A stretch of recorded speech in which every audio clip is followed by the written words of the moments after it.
ప్రజలకు ప్రభుత్వానికి మధ్య ఏర్పడిన వారధి మీడియా.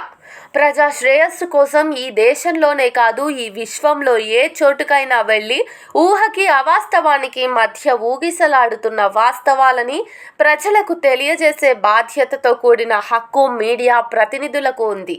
అయితే ఇటీవల జరిగిన సిద్ధం బహిరంగ సభలో ఓ జర్నలిస్టుపై విచక్షణ రహితంగా వైసీపీ కార్యకర్తలు దాడి చేశారు. అలా సాటి మనిషిపై దాడి చేయటం తప్పని చెప్పాల్సిన వైసీపీ నేతలతో పాటుగా అధినేత సీఎం జగన్ కూడా ఆ అరాచకాన్ని సమర్థించటం రాష్ట్రం చేసుకున్న దౌర్భాగ్యం అంటున్నారు కొందరు ప్రముఖులు. కొన్ని మీడియా సంస్థల్ని వైసీపీ బహిష్కరించింది. అయినా వచ్చిన వాళ్ళు కేక్ తిని వెళ్ళండి అని సీఎం స్థానంలో ఉన్న జగన్మోహన్ రెడ్డి అనటం విచారం.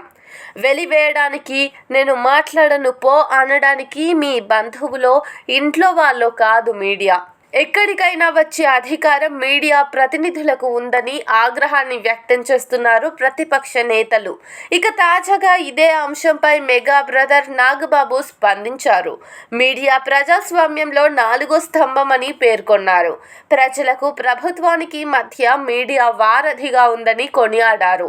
ఎవరైతే మీడియా ప్రతినిధిని విచక్షణ రహితంగా కొట్టి గాయపరిచారో ఆ వైసీపీ ప్రభుత్వాన్ని, కార్యకర్తల తీరును తాను తీవ్రంగా ఖండిస్తున్నట్లు తెలిపారు.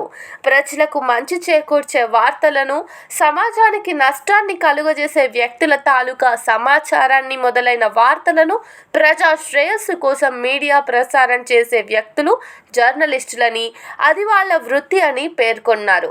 ఒకవేళ ఒక జర్నలిజంపై మీకు కోపం ఉంటే ప్రజాస్వామ్యబద్ధంగా పోరాడాలని, అంతేకాని అలా దొరికారు కదా అని తీవ్రంగా కొట్టడం చాలా తప్పని, ఎవరు చేసినా తప్పే అని మండిపడ్డారు. కొన్నిసార్లు ప్రజలు భావోద్వేగాలకు లోనవ్వచ్చని, అలాంటప్పుడు ప్రజలను సంయమనం పాటించాలని చెప్పాల్సిన నాయకులు ఇలా అరాచకాలు చేయమని ప్రోత్సహించడం సరైన పద్ధతి కాదని వెల్లడించారు.